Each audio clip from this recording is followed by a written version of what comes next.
Welcome back to another episode of I Hate Fantasy Football.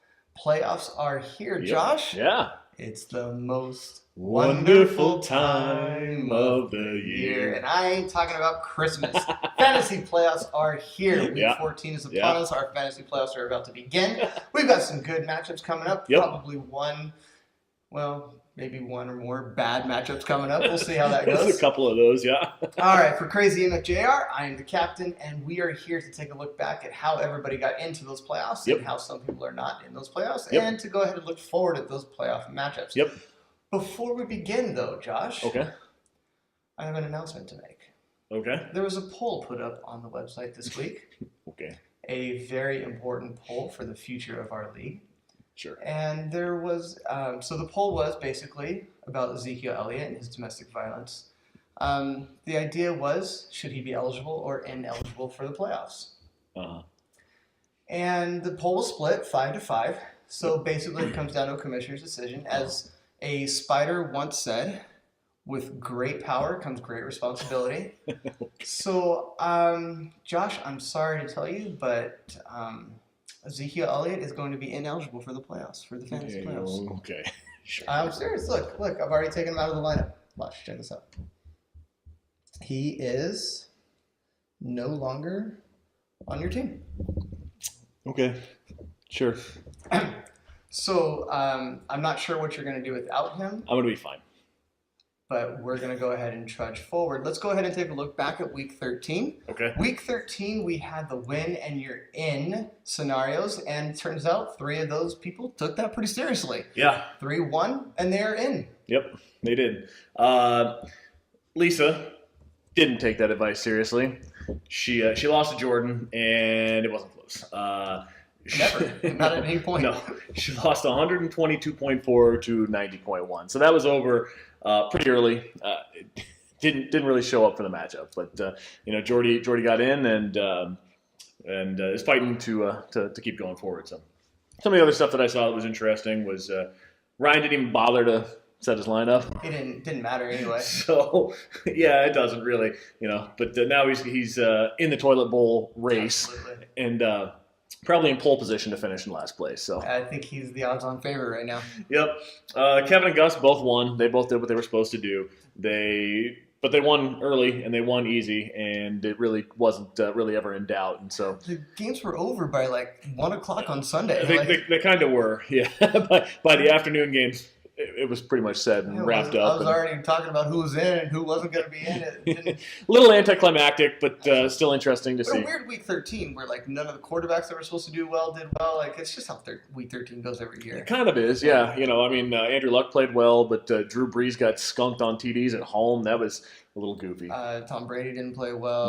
No. There's a lot of bad play. Anyway. Yep. All right, let's go ahead and look forward into Week 14, Okay. where our playoffs are about to begin. We've got some pretty interesting matchups there for the playoffs. You, without Ezekiel Elliott, is going to go up against Kevin. Yep. Kevin looking for some of that early season magic to come back. Yeah, I don't think it's going to happen. I was projected at 132 points to 122 points for. Probably went down by now. That's not. It's going to be fine. For Week 14, some of the things that are important in that matchup. Can Sammy Watkins and Devontae Adams actually show up and do something? I guess Sammy doesn't. I kind of think the other way. He's working himself back into the lineup. Now, the only thing that worries me about him is whether Tyrod Taylor can get him the ball. Absolutely. He's got the talent to do it. I think he needs to show in the last couple of weeks. Hopefully his foot's feeling okay. Devontae Adams has been good. I think maybe last week with the weather was just a blip, a little bit of a stumbling block, but we'll see. A couple other things in that matchup that are interesting is T.Y. Hilton and Andrew Luck kind of cancel each other out. Hilton's been Luck's best target for the entire season, so he's going to get the majority of the yardage and likely a good percentage of the touchdowns too. So I don't know how much that's really going to matter. I want to see, is DeMarco Murray going to be able to continue to put up monster stats? He just had a bye week, so hopefully he got healthy. But sometimes coming out of bye weeks, teams change their approach a little bit, and the Tennessee's still fighting for the playoffs. I think they're tied for first place in their division. We'll see if they continue to use DeMarco Murray and if he'll be as effective as he's been through the beginning of the He's been the MVP. He really is. for Yeah, fantasy he's been league. awesome. Yeah. And then the one thing coming up, because we play a 2-week playoff, in Week 15, I might get A.J. Green and Alshon Jeffrey back. Now, remains to be seen how much that's going to help, but I'm optimistic that Alshon is going to be playing for a new contract. He's going to be playing on a crummy team, so they're probably going to get a bunch of points scored against him. So if they kind of just pepper him with targets where he's getting 10, 12, 15 targets, he could just fall into decent fantasy production. See, that's where I see Kevin's window open right there with Watkins, with A.J. Green, with Alshon Jeffrey, all these guys coming back from injury that you're trying to rely on. Maybe. I mean, I still have some other really strong players. I think Absolutely. these guys are just going to be the cream on the top. So we'll see how It's going to be tough to do without Zeke, though. So let's move on to, we have Gus versus Jordan. As we've looked at this matchup, over the last 2 seasons, Jordan has a 5-game winning streak against Gus. Yeah. The last 5 matchups, Jordan has beaten Gus, including last year's playoffs. Yeah. This is a rematch from last season. Now, last season, Jordan won and took it all the way, so this is going to be interesting. Currently, for Week 14, Jordan is projected to outscore Gus 124 to 115. It's pretty close, and they've been pretty close all year long. They finished with the exact same record, and they really only had 2 points separating them. Gus outscored Jordan's team by 2 points. Gus On the season. Yeah. Okay. Jordan got off to a slow start and then kind of came on late, but I found that interesting because they're really, really close. There's some interesting individual player matchups from each of their teams that I also find to be interesting. It's going to be Tom Brady versus Aaron Rodgers, and this week Brady's got Baltimore at home, Rodgers has Seattle at home. Those are both pretty good defenses for top-flight quarterbacks. So I think how one performs versus the other performs is going to help to dictate who takes the lead in this matchup. Gus is still relying on 2 Jets. Yeah, but the Jets are really good. No, they not. Did you watch them on Monday night? I did, and yeah, they're not playing anymore. they were so boring that I could barely even make it through the game. It was really bad. He's got Forte and Marshall trying to get some production. Those guys are good players, but are they even trying at this point in the season? They're both, veteran guys. Are they just packing it up and hoping to stay healthy moving forward? Can't Petty give him the ball. That's I don't know. Fitz couldn't. I don't know. But then Jordan is starting 2 tight ends, neither of which is particularly healthy at any given point during the season. You got Eifert and Reed. When they're healthy, they're good, but they're just as likely to get their bell rung in the first play of the game and be gone. So we'll see. It's kind of interesting in that. As far as Gus is concerned, also, he's got Gurley on his team that he bought from, I believe, Tom earlier in the season. Mm-hmm.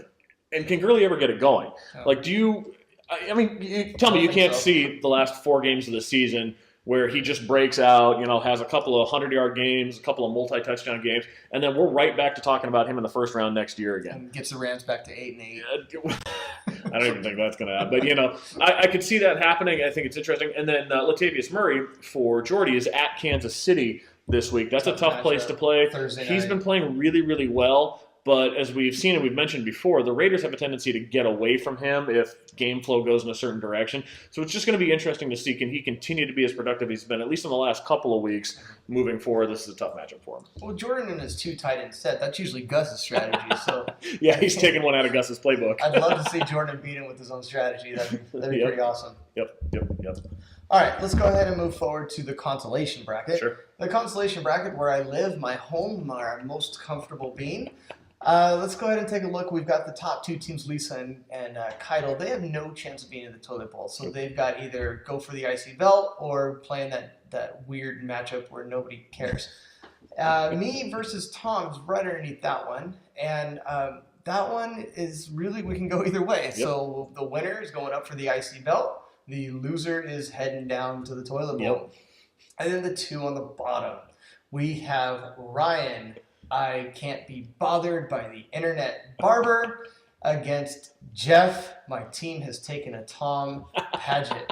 Jeff's had a rough go at it for a while there. He has really, really spiraled down. I'm not sure. I feel like Ryan being the odds-on favorite to get his team named next year by the winner. But, Jeff could just surprise everybody, and we'll see. We'll see. It'll be interesting. Ryan's got to set a lineup first. We'll see how that goes. He keeps picking up players. Maybe he'll actually decide to use these players. Doubtful. All right, let's go ahead and move into our rankings section for the week. We have Jordan with some rankings, and Josh, you might be surprised by what you see. Okay. Jordan, take it away. Guys, the regular season is over, and what a finish it was. And we've had a landmark decision in our league that will shape the very future. And with that, we have a new number one. We actually have co-number one teams this year. So let's get right into it. The first of our co-number one teams is Power and Glory. Now, that's right, I am back in the playoffs to defend my championship. And I thought there would be no better way than to invite my good friend and voice of the Octagon, Bruce Buffer, to give me a proper introduction. And now introducing the champion, presenting the reigning, defending, undisputed champion of the world, Jordan Wahlberger.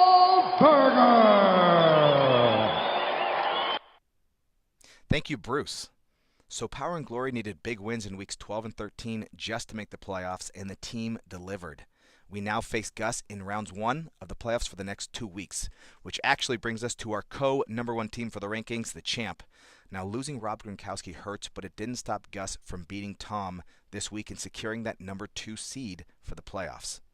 Now, Gus narrowly edged out Power and Glory for the top spot in the West Division.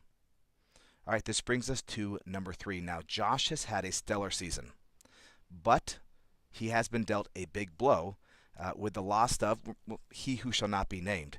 Now, the league was split on votes, but the commissioner made a brilliant executive decision that I think that we are better than the NFL and that we will not stand for any sort of domestic violence. And so, Josh, while I know this hurts, I think it's something better for all of us, and I applaud you for going along with the commissioner.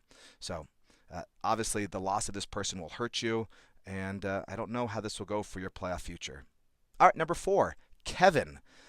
Kevin, you've now gone 3-5 over the last 8 weeks, but you did secure a 4th seed for the playoffs. You did get a good win over Jeff in week 13. Now, you get a rematch against Josh from earlier this season, a game in which you lost, and unfortunately for you, that same scenario, He Who Shall Not Be Named, did not play that week either, so good luck. Number 5, Thursday night's performance really set the tone for Lisa's team all last week. Jason Witten and Dan Bailey struggled, and then on Sunday, only Spencer Ware, the Patriots D, and Ben Roethlisberger really put up good performances. Everyone else kind of struggled. But she does still have a chance to play for that IC title match and pick her spot in the draft next year. But she does play against our number 6 team, Keidel, who is the Dragon Pirates. Keidel has had an impressive last few weeks. He's actually the overall number 2 in points, and he's looking to make a good run to get that sweet spot for the draft next year. We'll see if Matt Ryan or Russell Wilson do well, but Keidel is primed to have a good consolation prize playoff run. All right, Darren. Darren finishes at 4-9, and he is out of guaranteeing a spot in the toilet bowl. He can still get there, but he's not guaranteed a spot there. Darren beat Ryan last week by 78.4 points. Now, Ryan played 2 players that were injured and had 2 empty spots, but Darren still had an impressive performance. Number 8 is Tom's team. Now, Tom ends up 1 game short of his best overall record in the league. Now, this is interesting. In 2013, Tom was called over my text limit. He won 1 game. In 2014, Tom was the Mexorcist, and he won 5 games. In 2015, Tom was Pontius Pick, and again, he won 1 game. This year, 2016, Tom's team, they won 5 games. So if that trend continues, Tom should win 1 game next year. All right, number 9. Jeff has now lost 7 games in a row and is playing for his name and for a chance just to get out of that toilet bowl game. Drew Brees really hurt Jeff in week 13, and not one person on his team had more than 15 points. And finally, that brings us to Ryan. Ryan made a bunch of waiver wire pickups this week, but he didn't play any of them. Like we mentioned before, he played Ryan Matthews and Marvin Jones, who were out, and then he didn't play a running back / wide receiver and a defense. But had he played all those people with the people he picked up, he still would have lost. So, guys, those are the rankings for the week. Good luck in the playoffs, and we will see you next week. All right, Jordan, thank you for those rankings. Wow, what a shocker. 2 number 1s, and Josh, you're down to number 3? Josh is down to number 3, and pretty happy about being number 7. Finally made my way up those rankings. That was awesome. And I gotta go for Crazy Michiar. I'm the captain. See you next time. Bye.